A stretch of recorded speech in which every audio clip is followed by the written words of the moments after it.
হাজু জাপিয়াত হঠাৎ কৃতিমান ছাত্ৰ ছাত্ৰীক সম্বৰ্ধনা কৃতিমানৰ কৃতিত্বক ৰাজহুৱাকৈ শলাগ ল'লে ৰাইজে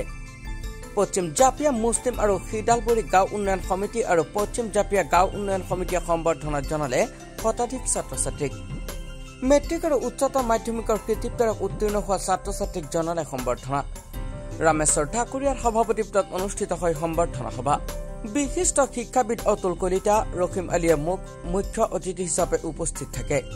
সাংবাদিক তৰণী চৰণ কলিতাই উদ্বোধনী ভাষণেৰে সভাৰ আৰম্ভণি কৰে আনোৱাৰ হুছেইন আৰু ৰাহুল আলীয়ে আধৰা সভাত অঞ্চলটোৰ কেইবাজনো বিশিষ্ট ব্যক্তিয়ে অংশগ্ৰহণ কৰে ফুলাম গামোচা মানপত্ৰ কিতাপৰ টোপোলাৰে শিক্ষাৰ্থীসকলক সম্বৰ্ধনা জনোৱা হয় পশ্চিম জাপিয়া মুছলিম হিদালবৰী গাঁও উন্নয়ন সমিতিৰ লগতে পশ্চিম জাপিয়া গাঁও উন্নয়ন সমিতিৰ তৰফৰ পৰা এই চেনেলৰ জৰিয়তে সমগ্ৰ অসমবাসীলৈ দেৰিকৈ হ'লেও মই ঈদ উল আজহাৰ শুভেচ্ছা জ্ঞাপন কৰিছোঁ আমি প্ৰতি বছৰে ঈদৰ পিছদিনাখন আমাৰ পশ্চিম জাপিয়া মুছলিম হিদালবৰী গাঁও উন্নয়ন সমিতিৰ লগতে পশ্চিম জাপিয়া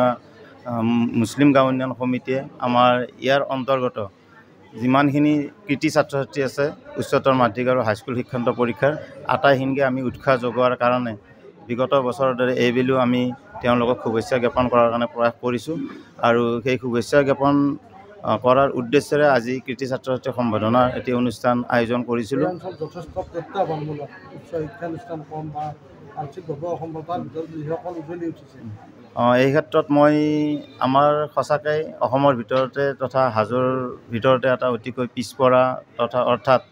বানপীড়িত অঞ্চল বুলি ক'লেও ভুল নহ'ব কিন্তু এই ক্ষেত্ৰত আমাৰ ছাত্ৰ ছাত্ৰীসকলে যৎপৰোনাস্তি চেষ্টাৰ লগতে অভিভাৱকৰ আশা সুধীয়া চেষ্টাৰ ফলত লগতে আমাৰ এই ওচৰে পাজৰে থকা যিমানবোৰ বিদ্যালয় আছে ব্যক্তিগত খণ্ডৰে হওক চৰকাৰী খণ্ডৰে হওক সকলো বিদ্যালয় শিক্ষক কৰ্মচাৰীৰ